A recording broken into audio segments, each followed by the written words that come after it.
Hey guys, subscribe for daily content, and if you're shopping for gear, make sure you check out the description for the newest items at some of the very best online retailers. There's also links for some of the items that I personally recommend. Thanks! What's going on YouTube? Metal Complex here, and today I've got a really fun knife review / knife overview to share with you guys. What the heck is this thing? This is the Reate Exo D gravity knife. I feel like we should refer to this, excuse me, as a momentum knife, but I don't think that's really a thing. What you need to remember is, or what you need to know is that regardless of how you would classify this, this is something that can easily be classified as a gravity knife. It's also got a legitimate, you can kind of see how it's working here. You hold the button down and it whips around. It also has a true dagger ground blade. So this is almost certainly illegal in most places. Let's just say that, right? Here in Kansas, it's okay for me to have this and even carry it, but it's not the case everywhere. So before you pick this up, you have got to check your local laws because something like this can definitely get you in trouble. It is a really, really interesting knife, and I have a lot to say about it. It's got some interesting design features, and it also has some stuff where I'm like, why?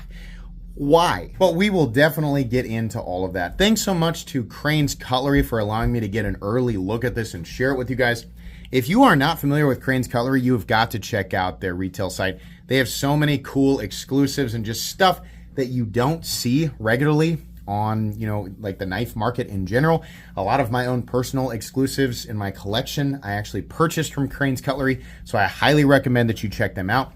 Thanks to my patrons for supporting me, and please make sure to follow me on Instagram at metal_complex. So let's start off here with a measurement.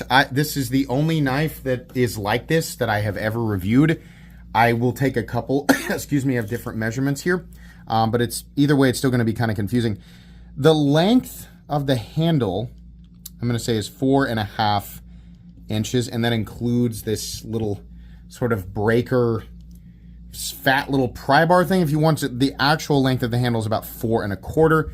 If we're going to measure the length from the back of the handle to the tip of the blade, you're looking at maybe 5.2 inches, something like that. How about the blade length? The actual blade length is about 2.75, but your cutting edge is only about 2 1/8. Okay. Sorry, I'm trying really hard to not have a coughing fit in the middle of this. But let's do some size comparisons. Any custom scales you find in this section can be found down in the description under Original Goat and Others. Up against the 80-10 this way, and let's go this way. So this is an awkward thing, and then like when it's closed up, it would be like this if you'd put it in your pocket, but there's also a sheath, which we're going to definitely get to, right? But I feel like you just, for tradition's sake, we always do the size comparisons with the blade out. So this is awkward. I don't know the right way to do it, so I'm just going to do it like this, and we'll just do a few up against the PM2, up against the AD 20.5, up against the Benchmade Griptilian, or in this case, the Ritter Hogue, up against the Hogue Deca. Is that all that we normally do? So there you go. How is the action on this knife? Well, the action is completely and totally unique because you push in on this. It's a plunge lock. I just about got myself with it. Believe me, we're going to talk about the issues with this for sure. But this is a plunge lock, and then it has a secondary safety, right? So you hold it like this, use your thumb, push the button in, and then you just sort of whip it around. And if you're lucky, it lands right in that spot where you need it to lock out. See, right here, I didn't whip it hard enough. You got to whip it good, right? You can't do a mediocre whip. Same with bringing it back. Like right there, I got it, but when I tried to bring it back, it kind of got stuck, and it got stuck again there. You got to get it exactly right if you want it to deploy into the open position. It is satisfying and fun in a this is different and I've never experienced it before kind of way. The knife also looks totally different than anything else that I've ever seen. I mean, yeah, we've seen those little punch dagger things from Reich and Wee and Civivi, but this is still different. The way that this deploys, to my knowledge, there's nothing else really exactly like this, at least on the modern production knife market. There's just nothing else like this. It rides around this big, we're going to open this up so you guys can take a look at it. In fact, we could probably just go ahead and do that right now. let's leave it with the action is very fun, but it's hardly what I would call reliable, right? And it also doesn't leave you with the most confidence, right? There's always the whole like, did it lock out completely? Did it close completely? You're always going to be questioning that, even if you become the Reate Exo D champion of the world in terms of like most lockouts, most successful lockouts per 10,000 deployments. You're still going to be second guessing whether or not it really made it out into that open position, or is actually folded up completely. So we'll go ahead and do the hardware check section, and then I'll open this up so you guys can take a look at it. Excuse me. I'm going to get out my tools. My tools are very inexpensive and very recommendable. You can find them right down there in the section of my description that talks about the tools I use on this channel, or the pinned comment. I believe these are all T8, which I think was a good move. I think something else that is a really good move is making sure that this is closed up while we're taking it apart. I might have to disengage that safety, but these are all T8 screws, and I don't think there's anything ultra complicated going on here, except for the fact that we have, so these over here, I should have seen this. These are like little heads, and the heads are captive, right? It's just like a nut on the other side. So those go all the way through. So probably, yeah, those are gonna pop out as we remove these. But they're also going to go down as we unscrew them. So I'm probably gonna have to keep a finger back here to keep all of these from popping out. And we'll just back these out. In fact, you know what? What I'll probably do is we'll just fast forward. Okay, I've got it taken apart here. This is actually kind of interesting. So the entire knife, like the blade rotates around the outside of this piece right here. I don't know if this is brass. I honestly don't know what it is. And then it has this giant bronze washer on the other side. And you have to have all these lined up correctly. And then there's a spring, just want to let you guys know, because it's a plunge lock. Can we get that to focus right there? That's going to go right here. So this isn't what I would call like you can also see right here, I'm going to let you guys take a look, the safety, how that engages when you flip that switch there. But this isn't what I would refer to as something that's super fun to take apart or super simple, but it's also not necessarily overly complicated.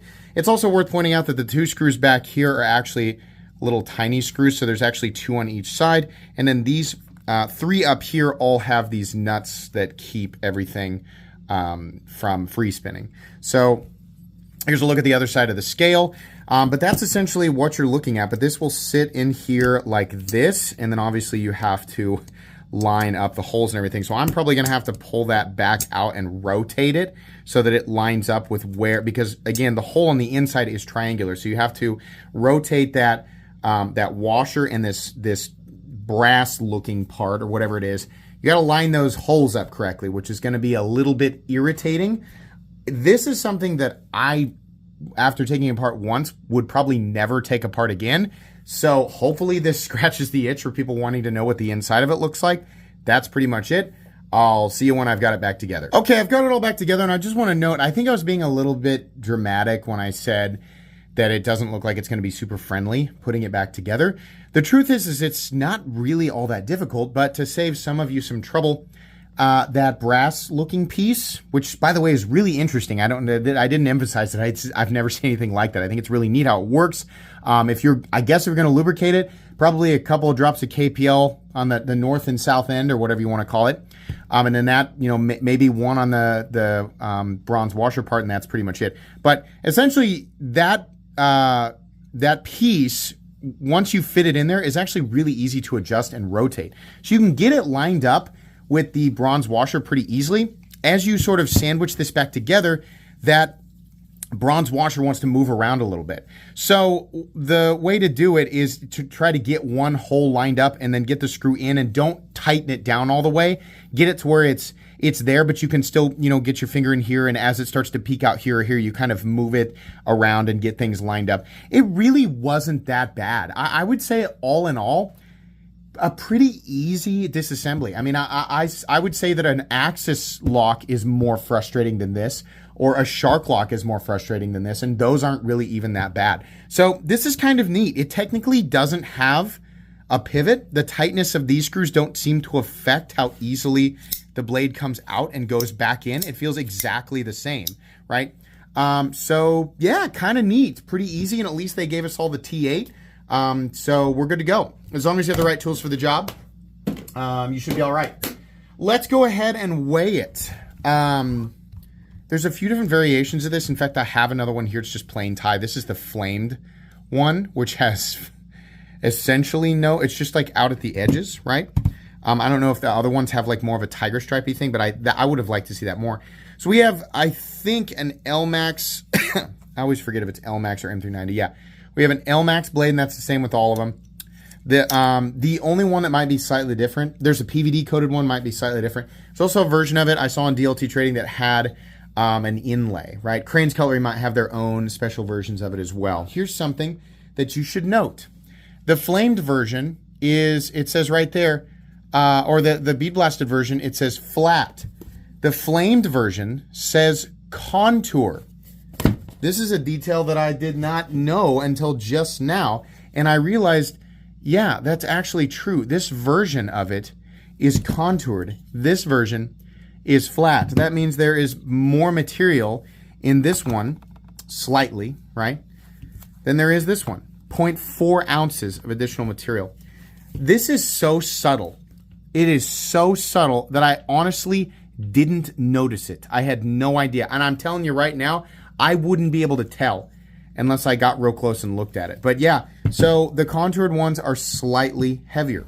Glad that we caught that. Anyways, let's measure the blade stock thickness here real quick. You guys can probably, tell without me doing the blade stock thickness thing that the blade is not, it's not going to be optimized for slicing performance, right? Also, I don't know if it hasn't dawned on you yet, this is more of a, it's not designed as a tool. Does that make sense? 135 thousandths, so pretty thick. Okay, meat and potatoes time. This is really cool, and I do have to say that between these two, I have noticed a variation in the amount of friction for this guy versus the flamed one. This one seems to be easier to operate for some reason, right? I would venture to guess it has something to do with the way that internal piece is machined. The other thing that I would watch out for is this amount of force it takes to move the safety. Like on this one, it's hardly anything. It's very weak. On this one, there's more friction and there's much more of a distinct click. I gotta point out, it should still be a lot more. This is the type of thing that needs a safety. And I gotta tell you, as cool as this is, it's super cool, right? It makes me want to go out and punch boxes open, right? You get a package from Amazon, punch it open. Sounds super cool, right? It is really cool, and it is definitely made well. This is very clearly a Reate knife, right? The tolerances are really, really good.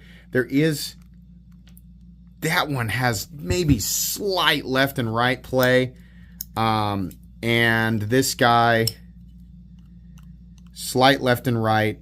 Neither of them have any up and down play, right? They're solid there. The left and right play, not really going to matter on a plunge lock like this. This is a totally different type of knife than I've ever experienced. So I don't really want to judge it too hard on that. And truthfully, this is also, it's very comfortable and it does inspire confidence, which I don't think is a good thing.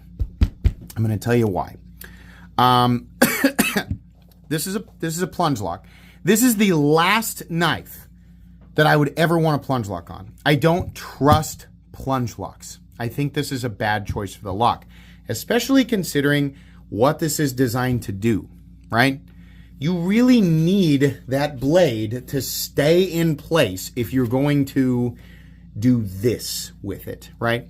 Which I get that people want to feel protected and have something on their person that could allow them to get out of a bad situation that they didn't want to be in the first place, right? I don't condone that you go out and look for things to use this for, right? But let's just say hypothetically in that situation, you got to use it, right? It needs to function. It needs to stay locked out. A plunge lock is probably not the best thing. Well, they thought slightly ahead. Let's put a safety on it, they said, right? This does not inspire confidence at all. It's just, this is the stronger one, and it still is like, okay, it won't disengage now, right? I did not go out and punch a fence with this. Like, these are going to go back to Crane's Cutlery. But I don't think I need to do that. I have to say that even if it's very unlikely that this is going, like, number one, you absolutely, every time you get this thing out, you absolutely must engage that safety. Because as you squeeze this, you're putting pressure directly on the thing that is responsible for locking it out. So you can see there, me just gripping it, I disengaged it. So you are fully reliant on that safety being engaged and staying engaged. This needs to be a much stronger safety system. The locking system should not be a plunge lock, right? Let's say that you punch 100 bad guys with this, and on one bad guy, it disengages. Guess what happens? I'm punching the bad guy. Oh no, this bad guy is wearing a suit of armor for some reason. So the blade disengages and comes back around.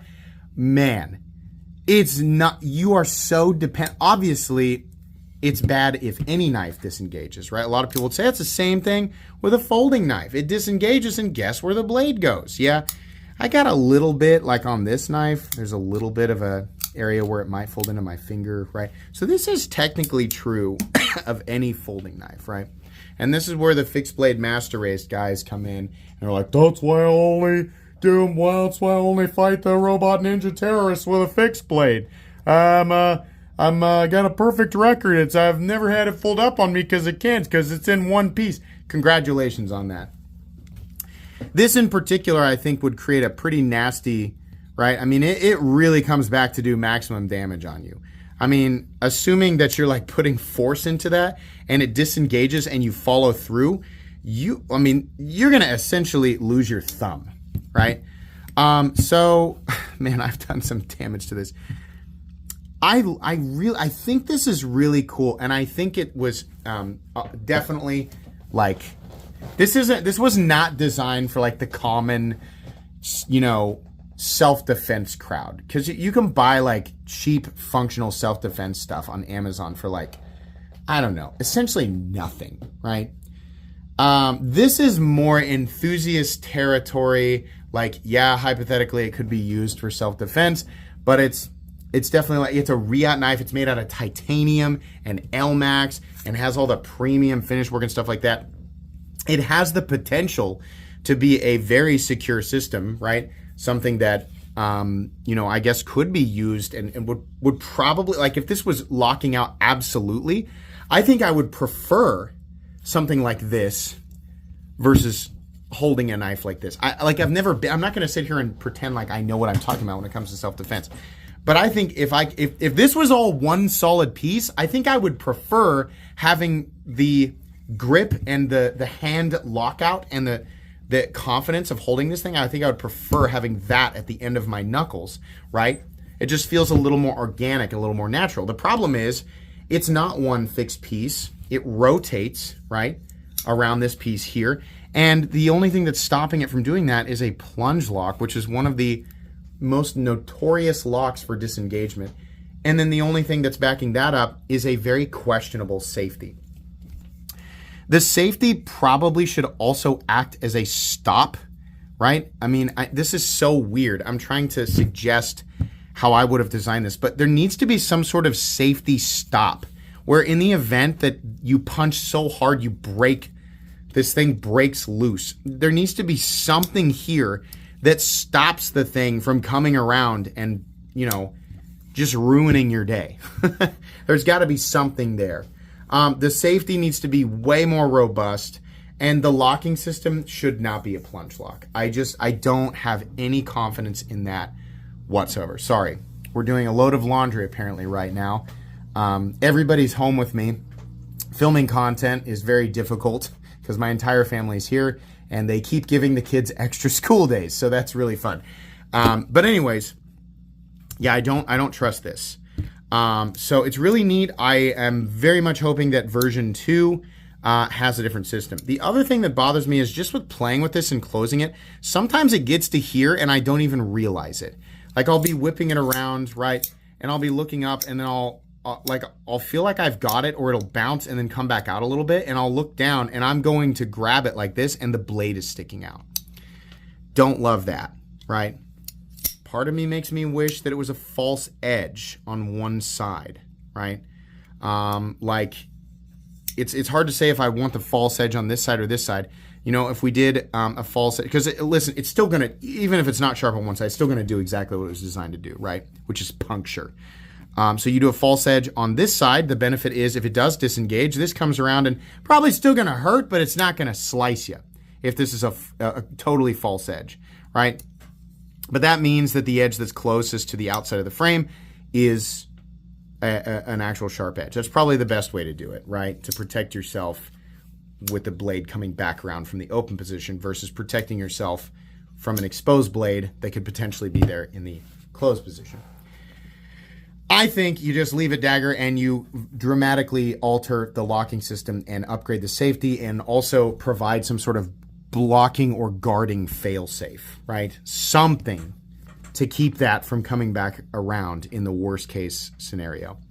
But that requires innovation that I'm unable to come up with a device or an apparatus to add to this, to augment this knife with that would allow it to be safer. Right, but that's what I think about that. It does come with a sheath, and the way that I was carrying it, where I was trying to imagine like getting this thing out in a situation where I'm like, oh my gosh, I really need this thing. Use this part, clip it to your belt or your side, right, and then you're going to grab here, and then you're already in the proper position to get this out. And then again, it's dependent on, in a panicked scenario, you're really dependent on making sure that it's locked out, right? I mean, you could say, oh, Complex, you're being super dramatic, right? I'm sure that's plenty. I'm sure that it'll stay locked up just to get a few pokes in and run away. Okay, if it actually locks out all the way, which, I mean, if you're in like a high adrenaline scenario, I'm not going to pretend to be a professional, but if you are, you might not notice that it only came to here, right? So you could say, oh, as soon as you punch with it, it's going to lock in.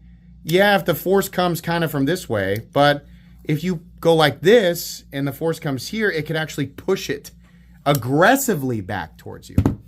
So this all requires some precise and exact movement. It's locked out. Then, oh yeah, remember, I have to engage the safety, right? Which has to be engaged every time because the knife will not deploy if the safety is engaged in the closed position. So you have to make sure that it's it's off, make sure that it's locked out, which it didn't that time, engage the safety, and then hope and pray that it doesn't collapse on you. In a perfect scenario, this works. It's just like anything else. If everything works out perfectly, then this could save your life. I think in a situation where you have to use it, it is a supreme dice roll.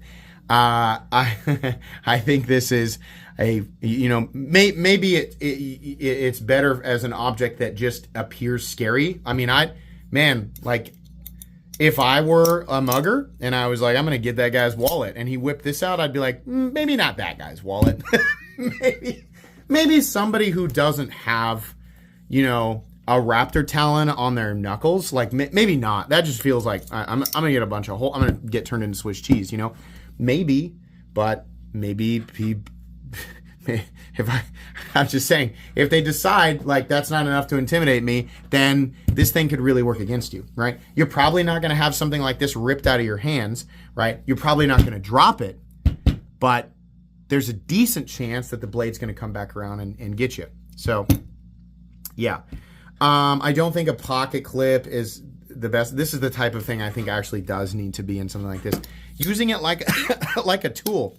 It's kind of fun, right? It's kind of fun to like rip open packages with this. I don't know that it's necessarily convenient. I find I'm putting myself in a situation where I'm doing pulling or pushing cuts where I'm not familiar with the amount of pressure or the amount of force. Like, I feel like if I slipped, I would slip really bad versus a folding knife or something that I'm much more familiar with, right? Because it's just not the typical angle that you come at a cut, right?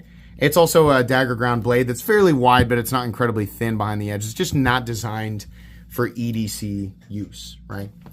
So, yeah, I don't know. It's just all of these punch dagger, these knuckle dagger things that have come out, they all have this critical error of just not having systems that allow them to lock up in a way that inspires confidence, right? But the problem is, from a design perspective, you have to allow it to be a system that can be deployed quickly and conveniently, and it has to be like, just a minimal amount of practice should result in second nature deployment. And then it has to be safe and reliable, right? And it's just, in order to make something like this work, it would be very, very tricky to design, right? So I'm not in any way saying like, oh my gosh, how did the designer miss this? I'm sure that they thought about it, right?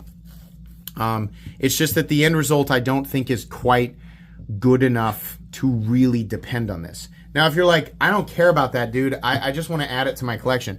Oh yeah, knock yourself out. It's $307, which is a lot of money for a knife, but if we're comparing with Reate's typical prices and competitively, we're looking at titanium and LMAX manufactured with ultra precision tolerances with a premium Chinese OEM. Reate is absolutely at the top. They do some of the best production knives in the world, right? So yeah, like comparing apples to apples, yeah, when I always say, if you're going to be at the over $300 price point in a Chinese production knife, it better be doing something different and special. This is way into that category. It's definitely doing that, right? Fun as a collector piece. If you're just like casually using it as like a weird EDC, it'll work for that. If you actually have to use it in a self-defense situation, though, I think highly risky. I would love to see a version 2 that is much safer, locks out much more reliably, right, and consistently, definitely. But fun to fidget with, probably one of the least safe fidget knives, just considering you really have to make sure that your hands are out of the way, which again, you could say about any knife, but really fun. Am I going to add one to my collection? Almost certainly, because I love stuff like this. Probably never going to rely on this specific version, though. Okay. That's going to be it today. This will be linked in the description. I think I said that earlier in the video, but it'll be linked. I'm sure that it'll be one of those things that it's kind of tricky to get for a while, but eventually you'll be able to get your hands on this. So check the links in the description. Thanks again to Crane's Cutlery for letting me check this out. Please make sure to follow me on Instagram at metal_complex. If you enjoyed this video, leave a like. If you'd like to check out my other content, I do, of course, have lots of videos of knives that are either expensive or inexpensive that I do or don't like, so check those out. And if you enjoy all my content, go ahead and click on that Metal Complex logo right there and subscribe, because there's definitely more coming. Thanks again for watching, everybody, and have a great day.